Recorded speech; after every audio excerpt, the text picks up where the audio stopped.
একই কাণ্ড। এবার আমাদের বিরুদ্ধে তদন্ত করবেন ডোনাল্ড ট্রাম্প, মানে আমাদের ভারতের বিরুদ্ধে। পৃথিবীর সর্ববৃহৎ গণতান্ত্রিক দেশ, সেখানে দাবি করা হয় যে শাসন করছে কারা? পৃথিবীর সর্ববৃহৎ দল বিজেপি। আর সেই দেশে বিদেশ নীতি নিয়ে, যে দেশে বিদেশ নীতি নিয়ে সমস্ত দল এককাট্টা, কোনো রকম শত্রু দেশ কোনো রকম পদক্ষেপ করলে আমরা এককাট্টা হয়ে লড়াই করি। ভারত টিকে আছে বৈচিত্র্যের মধ্যে ঐক্য নিয়ে। সেই দেশের বিরুদ্ধে তদন্ত করবেন ডোনাল্ড ট্রাম্প। হ্যাঁ, কিসের তদন্ত সেটা বলছি, কিন্তু এটাও তো ঘটনা। আজকে ইরানকে নতজানু করতে পারছেন না। ভেনেজুয়েলা একটা ছোট দেশ, সেখান থেকে প্রেসিডেন্ট তার স্ত্রীকে রাতের অন্ধকারে নিয়ে চলে গেলেন। ইসরায়েলকে মদদ দিচ্ছেন, যে ইসরায়েল প্যালেস্তাইনকে একেবারে ধ্বংস করে দিয়েছে, যে ইসরায়েল প্যালেস্তাইনের সাধারণ মানুষ, হামাসকে খুঁজতে গিয়ে সাধারণ মানুষ, সাধারণ শিশু, মহিলা, তাদেরকে পিষে মেরে দিয়েছেন। যে ইসরায়েল ইরানে হামলা চালিয়ে একের পর এক যারা অপরাধী কোট আনকোট বলে মনে করেন আমেরিকার ডোনাল্ড ট্রাম্প বা ইসরায়েলের বেঞ্জামিন নেতানিয়াহু, তাদের ওপরে আক্রমণ শুধু নয়, আক্রমণ স্কুলের শিশুদের ওপরে, আক্রমণ মহিলাদের ওপরে, আক্রমণ হাসপাতালের ওপরে, রোগীদের ওপরে, নিরপরাধ মানুষের ওপরে, সাধারণ মানুষ, খেটে খাওয়া মানুষের ওপরে। তার তদন্ত কে করবে? আর আমাদের বিরুদ্ধে তদন্ত করবেন। 50% শুল্ক চাপিয়ে দিলেন। আপনার ইচ্ছে ভারতের অর্থনীতি দুমড়ে মুচড়ে যাবে? না, হয়নি। ভারতের অর্থনীতি দুমড়ে মুচড়ে কি, কুঁচকেও যায়নি। ভারতের অর্থনীতি কোঁচকায়ও নি। একটু হয়তো গ্যাসের সংকট এখন দেখা দিয়েছে, যেহেতু ইরান নতজানু হয়নি, যেহেতু ইরান শির দাঁড়া সোজা রেখে ডোনাল্ড ট্রাম্পের বিরুদ্ধে, বেঞ্জামিন নেতানিয়াহুর বিরুদ্ধে লড়াই করে চলেছেন। আর তাই হরমুজ প্রণালী, সেটাই এখন হাতিয়ার ইরানের। কি করবে? একটা দেশ পড়ে পড়ে মার খাবে নাকি? সেই হরমুজ প্রণালী আটকে দিয়েছে, যার জন্য গোটা বিশ্বেই তেল ভাণ্ডারে আঘাত লেগেছে। আর আমেরিকার লক্ষ কোটি ডলার, মাসে নয় এই কয়েক দিনে খরচ হয়েছে লক্ষ কোটি ডলার। তার মাসুল কি আমেরিকার মতো দেশ কি ভগবান নাকি, যেখান থেকে পারবে টাকা আনবে? টাকার গাছ আছে নাকি? ডলারের গাছ আছে নাকি? সেই আমেরিকা এখন ব্যতিব্যস্ত। ডোনাল্ড ট্রাম্পের বিরুদ্ধে কে তদন্ত করবে? ডোনাল্ড ট্রাম্পের বিরুদ্ধে কেউ তদন্ত করার নেই, তিনিই সর্বশক্তিমান, তিনি তদন্ত করবেন ভারতের বিরুদ্ধে। কি বিরাট ব্যাপার! কিসে তদন্ত?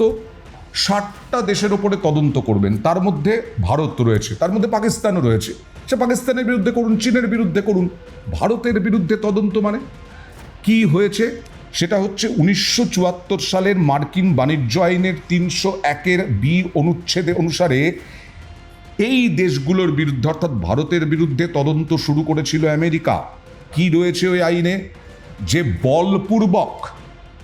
বলপূর্বক বা বাধ্যতামূলকভাবে শ্রমিকদের দিয়ে কাজ করিয়ে কোনো উৎপাদন হলে পরে তা উৎপাদন করে নাকি আমরা আমেরিকায় পাঠাচ্ছি, বাণিজ্য করছি।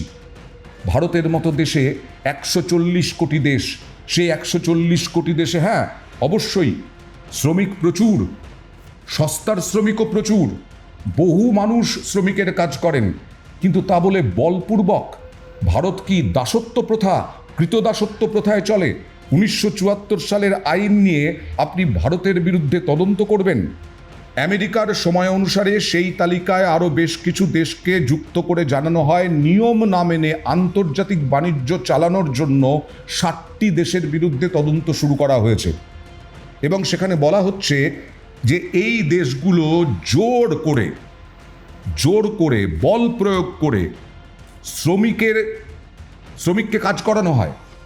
অর্থাৎ জোর করে মানে সময় বেশি নিয়ে, অল্প পয়সা দিয়ে, এবং জোর করে খাটতে চাইছেন না, কিন্তু চাবুক চালিয়ে সেই সিনেমায় দেখা যায় মধ্যযুগীয় প্রথা।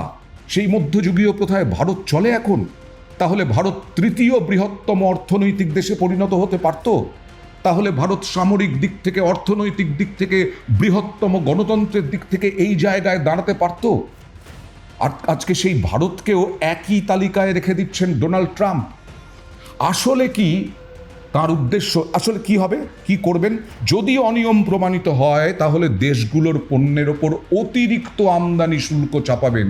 তোলাবাজ, একেবারে পাক্কা তোলাবাজ ডোনাল্ড ট্রাম্প। মানে ইরানে যুদ্ধ করতে গিয়ে লেজে গোবরে হচ্ছেন।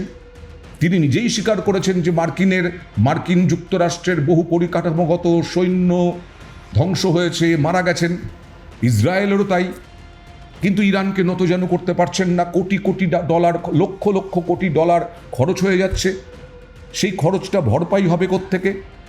আরও একটা কারসাজি, আরও একটা পথ। এই আইন, আমেরিকা আইন তৈরি করেছিল যে কোনো দেশ যদি জোর করে শ্রমিকদের দিয়ে জোর করে খাটিয়ে দিনের পর দিন ইচ্ছে নেই শ্রমিকদের, তাদেরকে কৃতদাসত্ব প্রথা অনুযায়ী তাদেরকে খাটিয়ে সেই উৎপাদন করে, সেই উৎপাদন যদি রফতানি করে, অর্থাৎ আমেরিকায় যদি রফতানি করে, তাহলে তাদের ওপরে, সেই উৎপাদনের ওপরে শুল্ক, বাড়তি শুল্ক, প্রচুর শুল্ক চাপানো হবে। এখন তো দিন বদলে গেছে। এখনো কি ভারত কি সেই মধ্যযুগীয় বর্বরতার মধ্যে আছে নাকি? কয়েকটা ইনসিডেন্ট হয়তো ঘটতে পারে, আমরাও বলতে পারি মধ্যযুগীয় বর্বরতা, সেইগুলো তার জন্য শাস্তি হয়। সুপ্রিম কোর্ট আছে, হাইকোর্ট আছে, লোয়ার কোর্ট আছে। আমাদের গণতান্ত্রিক পদ্ধতিতে সমস্ত কিছু হয়। সেখানে রাজনৈতিক তরজা হতে পারে, এক দল আরেক দলকে আক্রমণ করতে পারে।